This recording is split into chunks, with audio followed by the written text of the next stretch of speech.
nuestro hermano, no somos cantantes, no somos, pero adoramos con todo nuestro corazón al Señor y le alabamos en espíritu y en verdad, que es lo más importante, que es lo que Él quiere. Dice su palabra, porque tales adoradores el Señor busca que le adoren en espíritu y en verdad. Gloria a Dios. Si traen sus Biblias, mis hermanos, abrimos ahí en el libro de Tesalonicenses, capítulo 4, versículo 13 al 18. Gloria a Dios. Dios, tenemos 7 años caminando con el Señor, con pruebas, luchas, todo lo que pueda venir, pero lo importante es seguir avanzando, hermanos. Tal vez en el camino a veces nos detenemos o el enemigo tira sus dardos, pero en el nombre del Señor nos volvemos a levantar, porque Él siempre está pendiente de nosotros, de nuestras vidas. No soy teóloga, no he ido a un instituto bíblico, mucho menos, pero yo siempre le digo al Señor, Señor, yo voy con todo mi corazón. Yo no soy muy estudiada, digo, pero yo hablaré lo que tú quieres que tú hable. Aleluya, gloria a Dios. Mira, yo estaba preparando un mensaje y yo iba por un lado, pero todo se fue por otro lado. Entonces, gloria a Dios, que es Dios. O sea, aquí yo puedo ver la mano de Dios, que es Él quien quiere hablar a sus vidas. Gloria a Dios. Abrimos, si indica con un amén, si hay muchos procesos, enfermedades y aún muerte, si es la voluntad de Dios. Gloria a Dios, aleluya. Amén. Aleluya. Pueden sentarse, mis hermanos. Gloria a Dios. Gloria a Dios. Gloria a Dios. Aleluya. Pablo se propone dar un mensaje de consolación en estos versículos, haciéndoles saber lo que les espera a los creyentes en Cristo. Y así como veíamos lo del versículo 13, dice el apóstol Pablo en este versículo: tampoco queremos, hermanos, que ignoréis acerca de los que duermen, que no os entristezcáis como los otros que no tienen esperanza. ¿Y quiénes son los que no tienen esperanza, hermanos? Los que están allá afuera, los que están en el mundo, los que no han reconocido que hay un Dios todopoderoso, los que no han reconocido que hay un creador del universo.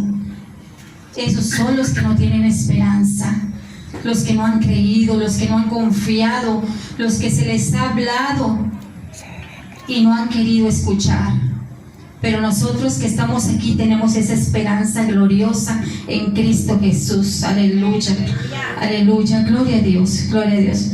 No quiero irme, quiero ver lo que anoté, porque siempre después esto se queda aquí y yo me voy y gloria a Dios, aleluya. Amén. Gloria a Dios. Muerto en el Señor Jesucristo. Llegará ese momento glorioso, hermanos, en que se levantarán cuando nuestro Señor venga en las nubes. Los muertos en Cristo resucitarán primero. Gloria a Dios.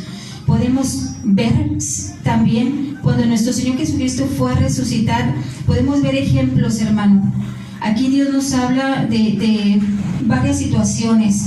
Nos habla de los muertos en Cristo, pero también nos habla de milagros, de fe, de esperanza, de tantas cosas que tienen que estar en nuestro corazón en este momento en que los tiempos son malos. Ciertamente los tiempos son malos, pero el Señor promete estar cada día con nosotros. Dice su palabra que hasta el fin del mundo Él está con nosotros. Amén. Él estará con nosotros todos los días de nuestra vida. Amén. Aún en el momento que tú dices, no siento su presencia, oro y no siento su presencia, oro y siento que no está ahí el Señor. Yo creo que ahí es el momento en cuando Él está más contigo, cuando Él está ahí, cuando tú puedes, a lo mejor no lo sientes, pero Él está ahí a un lado, porque Él lo prometió. Es una promesa hermosa, maravillosa, que estará todos los días con nosotros hasta el fin del mundo. Aleluya, gloria a Dios. Aleluya. Vamos a ver aquí un ejemplo de la palabra del Señor.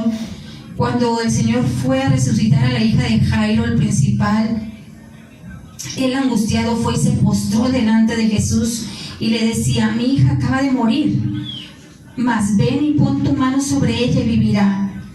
¿Qué tenemos aquí, hermanos? Podemos ver aquí a Jairo. La hija de un centurión, la hija de Jairo. Aleluya. Aleluya. Podemos ver aquí qué tenía este hombre. Este hombre a lo mejor era la primera vez que acudía a Jesús.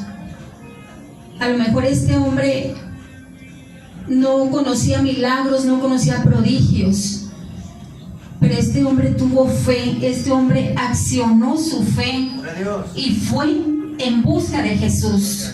Y él creyó en lo que él iba a hacer en su hija. Él puso su fe en acción. Podemos ver que él creyó aún sin haber visto, como dice la palabra de Dios: bienaventurado el que cree aún sin haber visto. Aleluya, gloria a Dios. Aleluya, gloria. Lo que Jesús iba a hacer, que esa fe tan grande de este hombre, Jesús quiere que así como la fe tan grande de este hombre, el Señor quiere que esa fe no mengue en cada uno de nosotros, que esa fe cada día aumente más y más y más, y nosotros pidamos a Él que Él aumente nuestra fe, que Él aumente. Si nosotros, dice que si tuvieres fe como un grano de mostaza, aunque sea un grano pequeñito de mostaza, si tuvieres fe, el Señor puede mover montañas. El Señor hace tantas cosas. Nosotros tenemos que orar. Si le dijéramos a esa montaña: muévete de aquí a allá, el Señor lo hace, el Señor puede hacerlo, pero que nosotros pidamos con todo nuestro corazón, con todo nuestro corazón y con toda nuestra fe, y sobre todo tengamos esa confianza en Dios, que Él lo hará. Gloria a Dios. Gloria a Dios. Bienaventurado aquel que cree aún sin haber visto. Yo creo que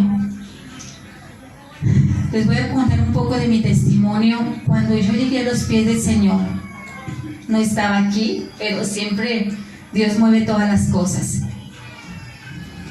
Yo llegué atribulada, enferma. Había una condena para mi vida de muerte que el enemigo había puesto sobre mí. A veces en el mundo el enemigo usa personas para que te hagan daño. Yo recuerdo que ya no comía, a veces no me podía ni levantar. Yo hacía todo mi esfuerzo para levantarme. Créame que a veces me salía de bañar y me quedaba en la orilla de la cama sin poder moverme, ya no podía más. O sea, era algo que yo me podía ver al espejo y no me reconocía.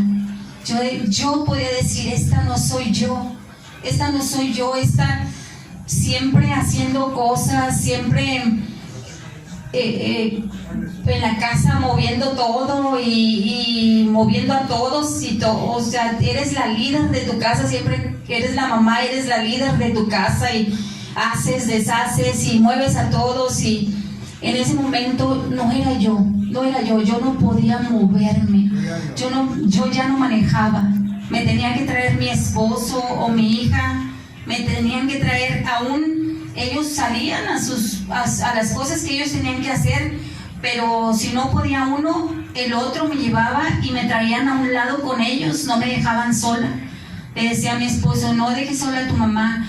Y cuando él podía, él me llevaba con él, y doy gloria a Dios por sus vidas, porque no me dejaban en ningún momento. Ellos, en su afán de atenderme, me querían traer aquí, allá, pero siempre en nuestra incredulidad buscamos cosas vanas, cosas del mundo. En nuestra incredulidad buscamos cosas del enemigo, porque solo el enemigo usa todo eso. Yo recuerdo que mi esposo y mi yerno me llevaban con una joven, no era muy grande ella, o sea, casi unos 30 años a lo mejor, que ella decía que trabajaba la brujería blanca, pero blanca, negra, morada, azul, es mala, hermanos. Eso pensamos en nuestra incredulidad, o sea, que y el enemigo te quiere venir a engañar, ¿verdad? Porque esto no es malo y bueno. Entonces ellos me llevaban y decían que yo tenía un plazo para, eso empezó como en octubre,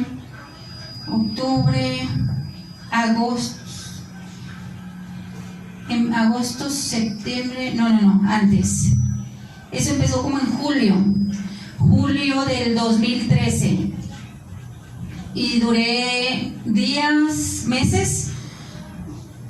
De hecho, yo llegué en un septiembre del 2013 a la iglesia. Y duré meses así batallando, que no podía comer, que no me pasaba ni el agua, o sea, la última semana ya no me pasaba ni alimento ni agua. Llegué a pesar hasta 50 kilos. Entonces, el Señor en su grande misericordia abre mis ojos. Digo, abre mis ojos porque yo en ese momento, en el último día que era, inclusive era un domingo, yo recuerdo que me hinqué y yo le pedí perdón a Dios. Perdón porque primero anduvimos buscando en cosas vanas, en cosas que no eran de Dios, en cosas que no estaban bien. Y mi esposo me llevaba polvo de muertos o algo así, báñate con esto y ponte este collar y ponte esto y ponte el otro. Y yo en mi incredulidad hacía todas estas cosas, pero todo iba peor, o sea, todo iba, me sentía más mal, me sentía peor cada día. Pero ese domingo que yo les comento que ya no pasaba, era el mes de septiembre del 2013, ya no pasaba ni agua ni alimento. Entonces en esa mañana yo recuerdo que yo me hinqué y con todo mi corazón yo le pedí perdón al Señor.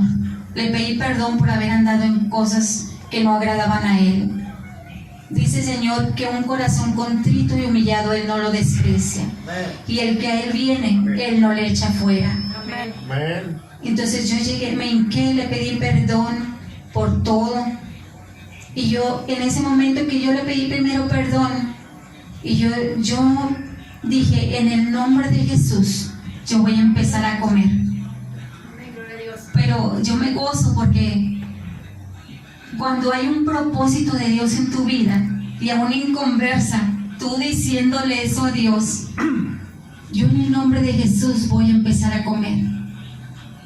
Y yo recuerdo que me levanté y me hice un almuerzo, no mucho, porque no había comido y no sabía cómo lo iba a recibir. Pero inmediatamente cuando empecé a comer, pasó ese alimento. Yo le dije, gracias Señor, gracias. Y cuando mi esposo entró de afuera, porque andaba lavando el carro afuera, cuando mi esposo entró, le dije, llévame a la iglesia. Y él quería llevarme a la otra, porque él pensaba que quería éramos lo que nos enseñaron nuestros padres, ¿verdad? Que no íbamos, pero éramos. Y me recuerdo que me dijo, sí, ahorita te llevo. Le dije, no. Me dije, llévame a la iglesia cristiana. Llévame a la iglesia cristiana. Gloria a Dios. Gloria a Dios. Y dijo, ¿estás segura? Le dije, sí. Gloria a Dios. Para esto, un mes antes, él tenía un conocido que se había entregado a Cristo. También tenía a lo mejor unos 2-3 años que se había entregado a Cristo. Y un mes antes él lo llevó a la casa para que él orara por mí. Pero él le decía a él, Jorge, si es lo que tú estás diciendo que ella tiene, dijo, nadie la va a poder sanar, solo Dios. Y me trajeron en médicos, estudios, especialistas, todo, y nadie tenía una respuesta para mí. El especialista decía, como tú vienen muchas. Entonces, eso no era una respuesta para mí. Cuando la ciencia no tiene una respuesta, cuando la ciencia no tiene una solución para ti, Cristo la tiene. Amén. Y es el único que puede sacarte adelante y llevarte en su propósito a que su voluntad sea cumplida en tu vida. Y yo recuerdo, ese día me llevó a la iglesia y me llevó con el hermano primero, que si le hacía favor de acercarme a la iglesia. Y me decía este hermano, porque veas que el enemigo hasta el último momento pelea por tu alma. Me decía este hermano, ¿estás segura, hermana? Dije, sí. ¿Está lista? Sí. Pero es que se tarda tantas horas, ¿aguantará? Le dije, sí. Aleluya. Dije, gloria a Dios. O sea, en el momento que yo estaba ahí, yo le decía al Señor, Señor, yo no sé si tú me vas a sanar, si no me vas a sanar, o si lo vas a hacer no sé cuándo. Dije, pero yo aquí me voy a quedar. Yo aquí me voy a quedar porque yo siento en mi corazón que yo voy a ser testimonio para mi familia, para mis hijos, para mi esposo. Y créanme que así ha sido. El Señor levantó esta antorcha en esa casa, en su casa de ustedes. El Señor me levantó como columna en mi casa y he seguido adelante con pruebas, luchas, todo lo que venga. Hace meses, todavía les puedo testificar con ellas porque todavía se me notan en mis espinillas estas manchas, si las pueden ver. Por estas manchas estaban. Lo primero que yo me veía al espejo cuando me levantaba y uno vas al baño y te empiezas a lavar la cara, lo primero que me veía eran esas manchas grandes en mi frente, debajo de esta parte, en la espalda, aquí en mis manos, en mis brazos. Pero gloria a Dios, que yo sé que este es un testimonio, porque esas manchas se han pigmentado nuevamente en mi Gloria a frente Dios. y sé que el Señor terminará su